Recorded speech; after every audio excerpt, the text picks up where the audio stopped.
Hello and welcome to the Common Sense Gospel. My name is Danny Simmons. And I'm Kurt Norbert. And we are coming to you today. We want to talk about gossip. Gossip is such a dangerous thing, and it's happening in this world all around us all of the time. And so we realize that there's a lot that can be done as far as Christians are concerned and what the Word of God has to say about these matters, the role that we play when gossip comes around. First, I want to read from 1 Timothy 5. The passage is verse 13 where the word gossips is mentioned, but 1 Timothy 5 and verse 11, Paul speaking of widows, true widows indeed, he tells Timothy in verse 11, but refuse the younger widows, for when they have begun to grow wanton against Christ, they desire to marry, having condemnation because they have cast off their first faith. And besides, they learn to be idle, wandering about from house to house, and not only idle, but also gossips and busybodies, saying things which they ought not. And so the Apostle Paul in this warning says that these younger widows, as they become idle, that they're going wandering, he says, from house to house. They're busybodies. They're becoming more and more involved in other people's business, other families' business, and they're starting to spread partial truths about these individuals whom they are now spending time with. They're just wandering. They're trying to fill their time, basically. And they've gotten caught up in something that is not godly. Paul says in verse 15, just a few verses later, for some have already turned aside after Satan. So there's where this comes from, this idea of gossip and spreading information that is partially true, not true at all, questionable at best. And we want to just speak to you for just a few minutes about how to spot it and what to do about it.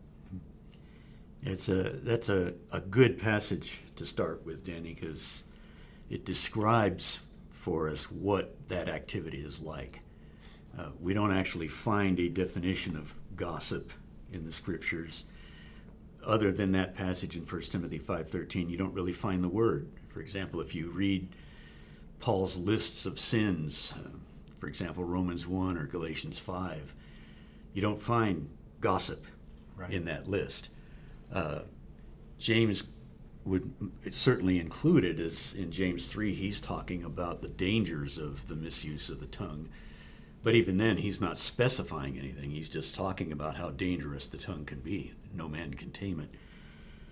But just as we saw there in 1 Timothy 5, although we don't find a definition per se of gossip or its inclusion in a list of ungodly behavior, we find descriptions of it, especially, I was looking this week in the Proverbs. Even though the word isn't found, the Bible has a lot to say about this kind of activity, and it doesn't usually portray it in a very positive light. I found synonymous terms in Proverbs. For example, in Proverbs 11:13, it talks about a talebearer revealing secrets. But then in contrast, he who is of a faithful spirit conceals a matter. So there's kind of the distinction. A faithful person who has a faithful spirit will not bring something up that could be injurious to someone. Yeah. Unless, of course, it's sin. But then the Bible lays out for us the pattern to follow in dealing with that.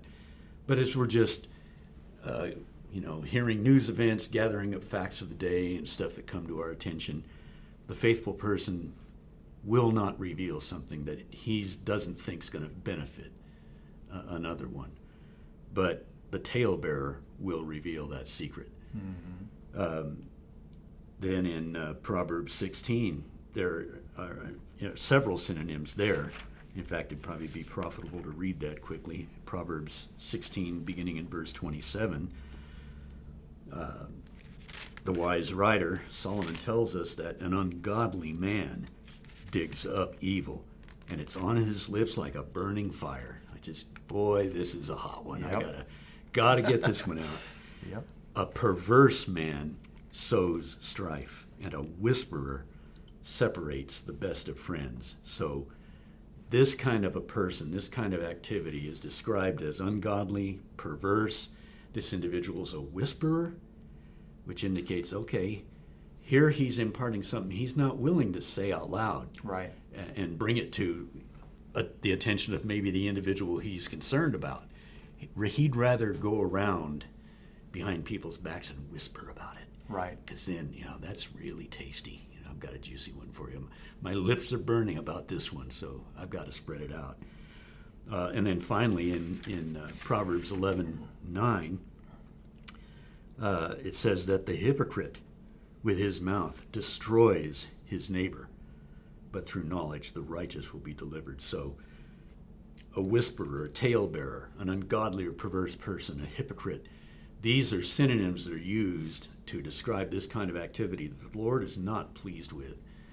So though you may not find gossip per se in the scripture, it certainly is described and very seriously warned against. And Jesus even pointed out to us in Luke 6:45 that it is from the mouth, or the words that a person speaks come from the abundance of the heart. Reveals the heart. It reveals the kind of person you are, what you talk about, what you say. Tell people who you are. They say a lot about you. And so, do you want to be considered to be a talebearer, a perverse person, a whisperer, a hypocrite who's causing all of these problems, like the young widow in 1 Timothy 5? Or do you want to be considered a righteous person that folks can have confidence in, that they can trust? And I think the answer there is self-evident. Your answer is going to determine, again, who you are. Yeah. What do you like to talk about? That's exactly right. And how many times if we look at our own lives, how many times do we regret something we did say versus regretting something that we didn't say or that we concealed? Mm-hmm. It seems to me that we regret far more, that we said more than we should. We weren't sure about, that we didn't have the facts. We heard someone else say, and we pass that on. It does damage, and then we regret that we played a role in that because we know that it's wrong. You can also be sorry if you don't say something and down the line it actually ends up hurting someone. You say, I had heard something about that. I should have told you sooner. I'm sorry that it turned out this way.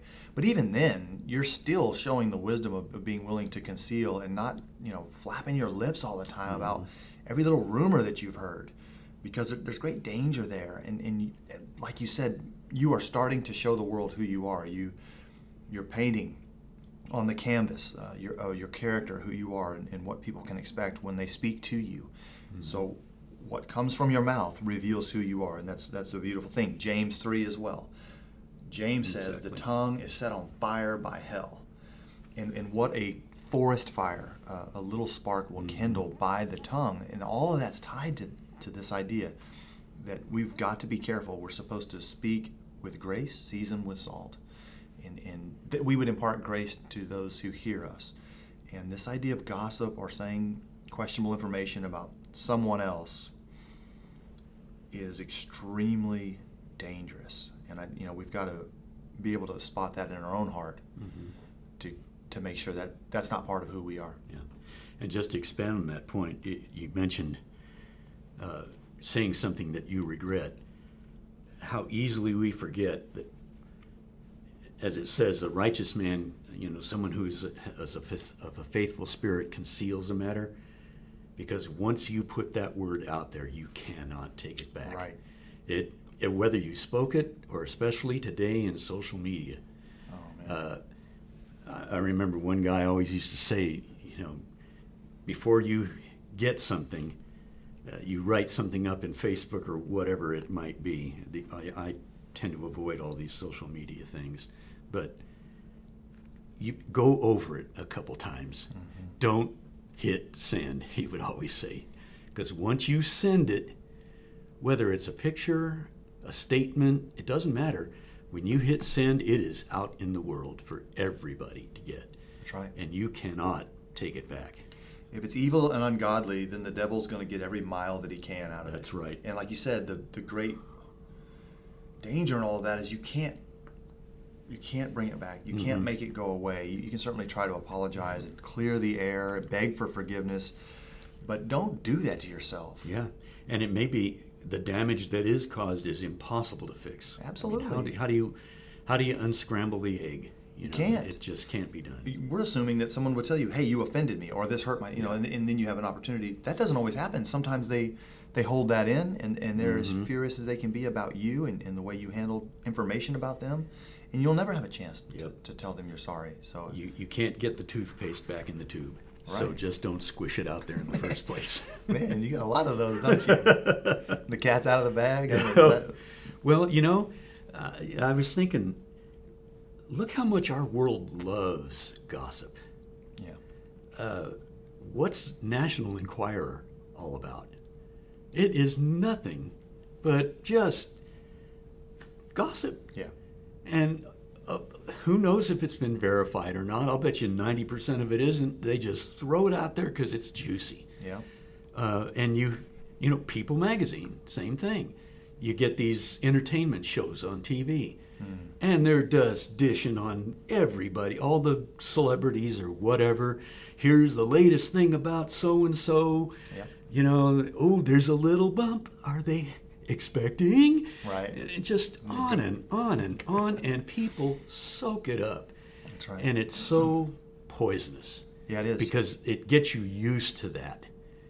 And you can almost become addicted to it. I mean, people watch the Emmys or the Oscars or whatever just to see the people on the runway, and then they get to talk about it the next day. Ooh, did you see that dress? Did you hear what they said? Or what did the announcer say about that star? That was pretty juicy. Yeah, Who cares? that's right. Is it beneficial or not? And it is so dangerous to be trapped in that kind of stuff. Yeah, that's exactly right. So the dangers are all around us. I would just add as well, we're kind of moving towards, we've identified gossip and what it is. Certainly it would be questionable information about an individual. Talked a little bit about how the way that we handle that reveals what's in our heart and who we are, because we have a responsibility, as you said, scripturally. Matthew 18, Jesus says, if your brother sinned against you, if there's something, there's an issue there, you go to him. And It's one-on-one. we don't like that, because what I'd rather do is go to other people that I think already agree with me that this guy's a bad guy, and I like to build a case against him first. If I can get some people on my side and on my team, then I'm justified, and I don't ever have to even talk to him. Yeah. I don't like him anyway. I don't want to talk to him. You know what I mean? So everything's pushing us away from following Matthew 18. But Jesus says that once that's settled, if he repents, if he returns, and all that's corrected, you've gained your brother. That's the end of the matter. You're back together. And that should be our desire. And this idea of tale-bearing and whispering separates the best of friends. So we know there's danger there. And I just want to add a passage that Jesus gives to us in Matthew chapter 12. And you've certainly touched on this a little. Matthew 12:35. A good man out of the good treasure of his heart brings forth good things, and an evil man out of the evil treasure brings forth evil things. But I say to you that for every idle word men may speak, they will give account of it in the day of judgment. For by your words you will be justified, and by your words you will be condemned. This adds a level of great seriousness to what it is we're tempted to say and what our motive is. If every idle word that we're going to say on this earth is going to be set before God, and we're going to give an account for that, we're all in big trouble. We all are. So Jesus is saying, fix it. What you're doing is you're revealing your heart when you act that way. Exactly. Or when you walk and act in righteousness, when you speak with good intentions in your heart to benefit others, that will reveal your heart, that you're really trying to fix this issue of tearing down and separating people at work or brethren in the church or whatever the case may be, that you're revealing your heart to them, to yourself, and certainly to God. So that really, we can't just say, well, I'm going to do it anyway. I mean, there's a serious level of attention that Jesus gives to it, to say, you're not just going to speak idly, and that's all just going to dissipate and disappear into thin air. God's got it on record. And I think kind of what you touched on, we as humans kind of like to take the easy way out. We don't like confrontation. We don't like doing the hard thing, or in today's parlance, we don't like getting out of our comfort zone. And so if I see something in you that's troubling me, it's the harder thing to do for me to go and say, Danny, I need to sit down and talk with you about something I've noticed. It's a lot easier for me to say, hey, have you noticed Danny doing this? Right. That's the easy way out. And usually the easy way out is the wrong way when it comes to the scriptures. Being a Christian sometimes means you need to be uncomfortable. Yeah. But that's what Jesus said. If you've got an issue, it's private initially. Right. It is not to be spread all over the place. You go to that person. You discuss it with them privately. If it's resolved, the issue is ended. You don't go out later and say, hey, I had to talk to Danny about this. And I got him straightened out. Yeah, we were able to take care of it, but look at me. I got that taken care of, but watch out for Danny. Right. I'm not sure. No, he's it's fully over. repented. You have, like you read, you've gained your brother. That was the goal. Done. Now you 'Cause it's rejoice done and in you love. move forward. Yeah. So gossip is the easy way out. And Satan just loves to take that and run with it. Yeah. And he will destroy as a result of it. 1 Corinthians 16:14, let all that you do be done with love. Mm-hmm. And if that is the center and your motivation, then good will be accomplished in that. And so really that's what we're trying to deal with is gossip. There's something going on in the heart. There's something going on in our mind. We want something that we shouldn't because of the nature of gossip and the way that it's done, like you said, the whisper. And we talked about how we can spot gossip coming because someone will come to you and they may look over their shoulder, especially within a church building, for example. They'll look back and make sure that the person they're about to mention by name or their family members aren't close enough. Mm-hmm. And then they'll say, hey, did you hear what happened? So they're whispering. Yep, exactly. And we got to pick up Keeping on that and go, voice low. why are you whispering? Yeah. We're all brothers and sisters. We love each other. And here you are saying something to me that I am not comfortable with. And that to me, that's the final step. And we may not quite be the final step. There may be something else you want to say about the danger of gossip. Well, that's what we're getting into, yeah. Okay. But that is definitely, there are warning signs. There are things that, and they're going back to our society's propensity toward gossip. We're sponges for that. We just want to soak it up. And so we get attuned to that. And so when we're in the church environment, being around brethren, we're not so attuned to the warning sign. When someone comes up and, wow, I heard that brother so-and-so. Well, that's what we hear all the time from the social media and People Magazine and National Enquirer. Hey, did you hear? That's what it's all about. That's right. We don't see that as, oops, wait a minute, red flags go up. What's going on here? Let's hold on. Because there are dangers that are involved in gossip. And naturally then, the Lord has a lot to say about it, that his people are not to engage in it. That's right.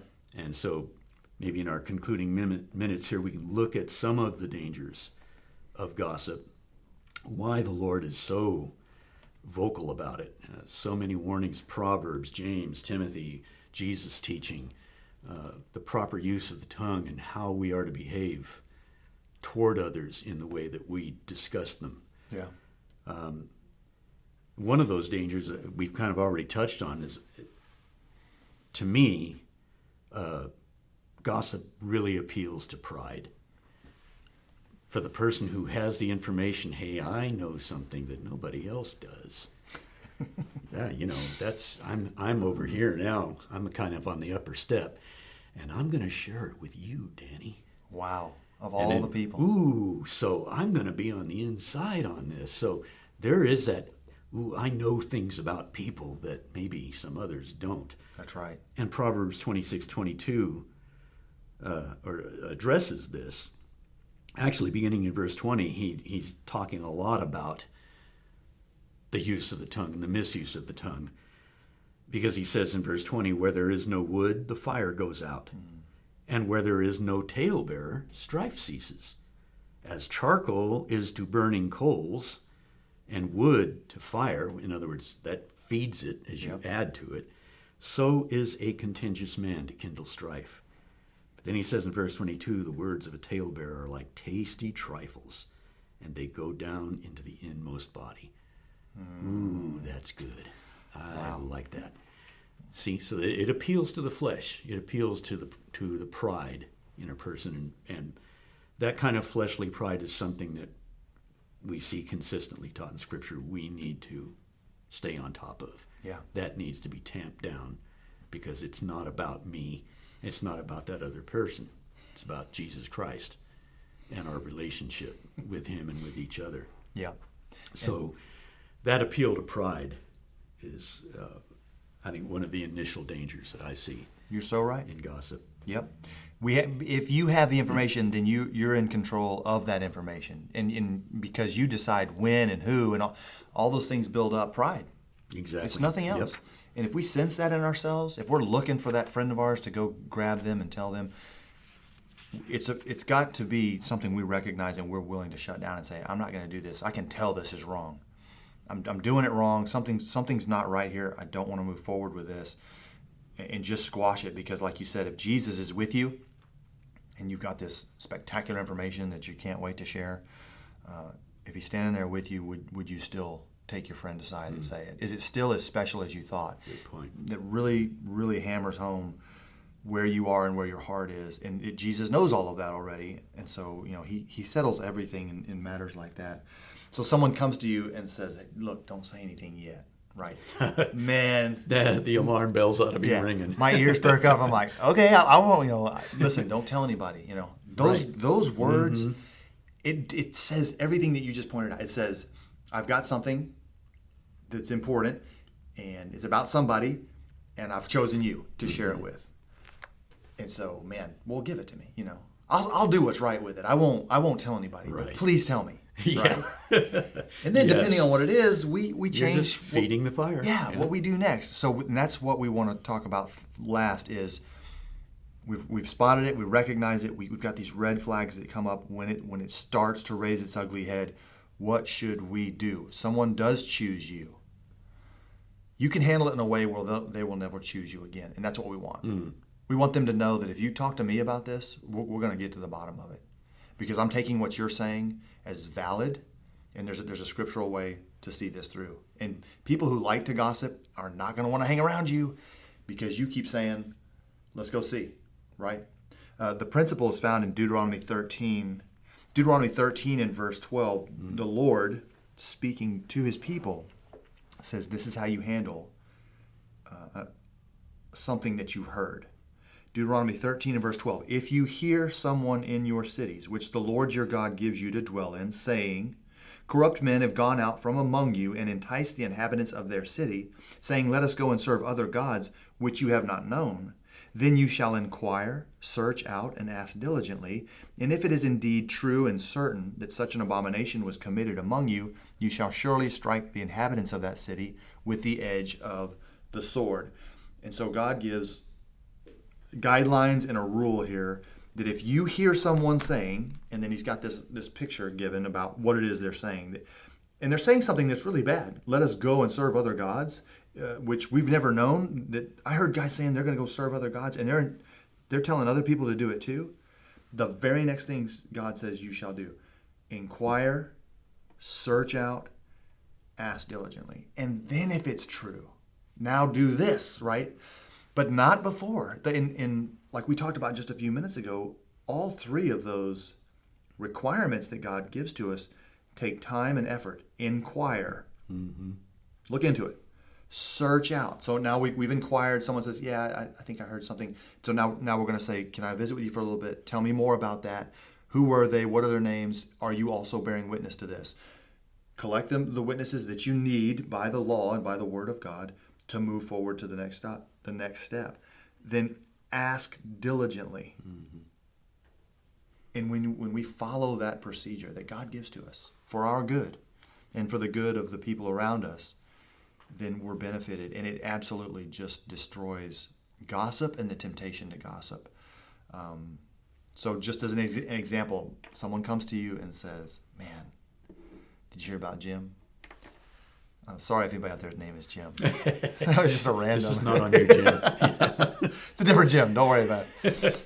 Do you hear about Jim? You know, and so the very next thing that we need to do, and you can say it your own way, but one thing I like to say, does Jim know this about Jim? Yeah.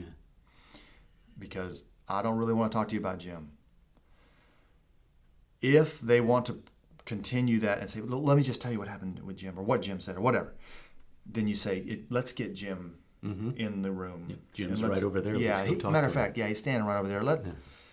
And again, if they come up, they're like, hey, don't tell anybody, you know, or any of that stuff, say, let's get him over here. The person who shared that information is going to run with their tail tucked between their legs. Yeah.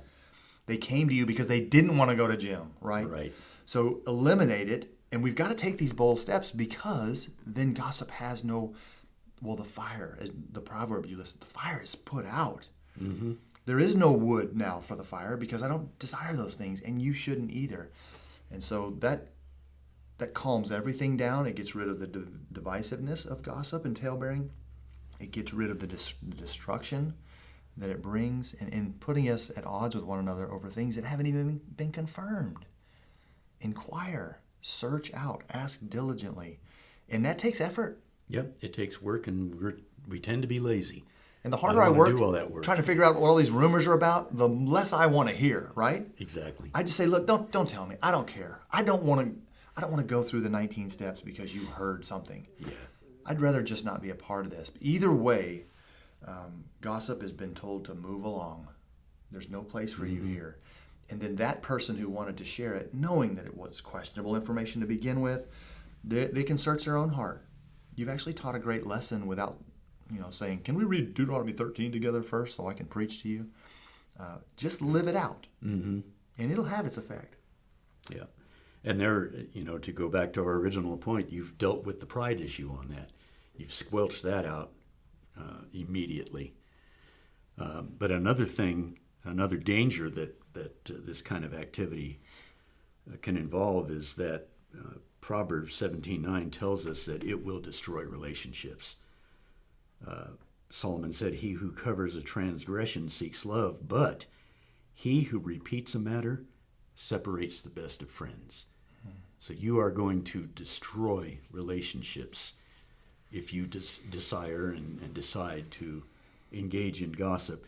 And of course, especially in the church setting, the family and the body, you're going to poison the body doing that. That is going to disrupt and create strife within the family. Yep. And of course, God consistently pronounces his dislike over that. He does not want chaos and disunity within his family.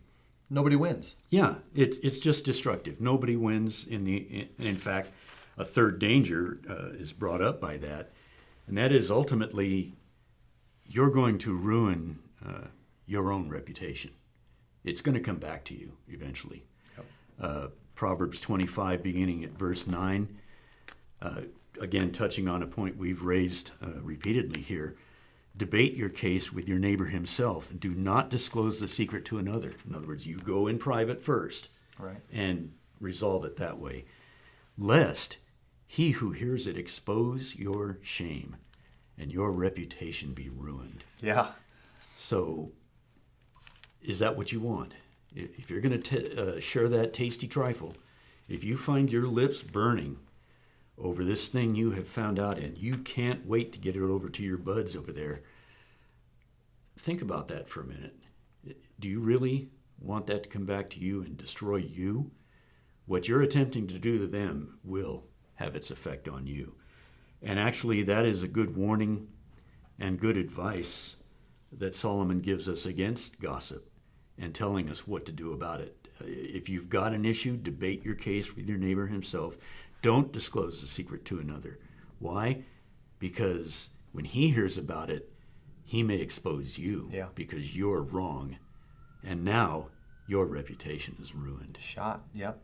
And it's going to be. That is the way it always works. Well, we've covered this pretty good. There's just no reason to gossip anymore. I mean, we know how to spot it. We know we can sense it when it comes, and we already have. We know what it feels like when we're about to do it ourselves, and that we have disregarded the outcome or the consequences of that gossip. So we're going to leave you with two great passages because we are Christians. Kurt and I are devoted to service to God, and we want that to be pleasing to Him. Ephesians 4:29. Let no corrupt word proceed out of your mouth, but what is good for necessary edification, that it may impart grace to the hearers. No corrupt word, only what is good, so that it gives edification and so that it would impart grace to the hearers. Colossians, you have it? Colossians 4:6. Yeah, go ahead and read it for us. Yep. We didn't discuss this, but I had this exact same two passages to close with because Nice. they say it all. Yeah. Here's the parallel in Colossians 4:6. Let your speech always be with grace, seasoned with salt, that you may know how you ought to answer each one. Season that speech with grace. Yeah, If you can't, don't speak it. that's right. And by the way, if you hold it in and you don't say it, even though it's burning within you, it's still between just you and the Lord. That's right. Once you let it go, the damage amongst friends and people that you do care about and love, it begins, and now you don't have the power to stop it. You had the little bitty power it took to get it started, but you can't put it out. And so let your speech be with grace, always seasoned with salt. Beautiful, beautiful verses. Thank you very much for listening to us today. We hope this was beneficial to you, and we hope that you'll do your part. You know, if someone comes to you and says they got a juicy tidbit, you tell them to hit the road, Jack. We don't want any part of that. We don't want to be connected to that kind of thing because it's not from the Lord. May God continue to bless you in your life as you serve Him faithfully.